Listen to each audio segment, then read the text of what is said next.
So I thought I'd just film a very quick update about Mr. Gimlet here and his vet treatment yesterday. You can see he's had his legs shaved and he's shaved under the neck. You can see he's doing really well, but he did not have his surgery because it all went wrong for him yesterday and it was a very stressful day for both of us. So he went into the vets and he was due to have his teeth looked at and any rotten ones taken out and them cleaned and all the rest of it. He had to have a blood test before this went on.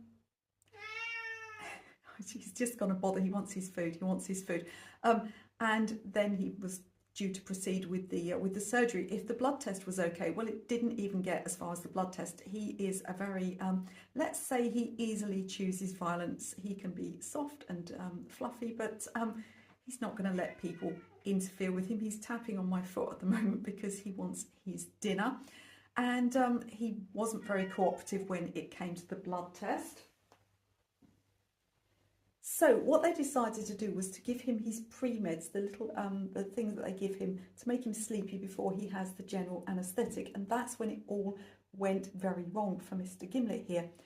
It turns out he's allergic to one of the 3 ingredients in the pre-med, and basically he collapsed and nearly died. I got 2 separate phone calls telling me that he was probably going to die.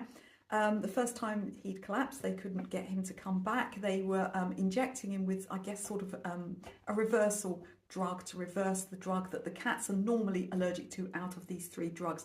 He wasn't allergic to that one. He was allergic to the opioids. He was allergic to the opioid painkiller. That's the one that made him crash. Eventually, he started to come round and they managed to bring him back.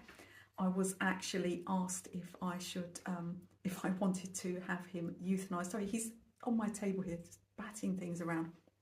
At that point, should we resuscitate him? I was in floods of tears and it was all a bit awful. And then the next thing that happened is he started to come round and then his back legs weren't working. And again, I got a phone call. It's not looking good for him. Fast forward to an hour or so later and he was up on his feet perfectly fine asking for his dinner, and they gave him some food and I went and collected him. So the long and short of it is that he is absolutely fine now, but he's not a candidate for surgery. Even if he could have the drugs that would put him to sleep for the surgery, he wouldn't be able to have the opioid painkillers. That would be just too much for him.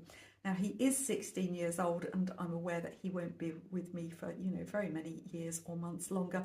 But at the moment, he's absolutely fine. I've managed to find some food that he's finding it a little bit easier, softer. It's easier for him to consume. And, he still seems to be absolutely fine at the moment.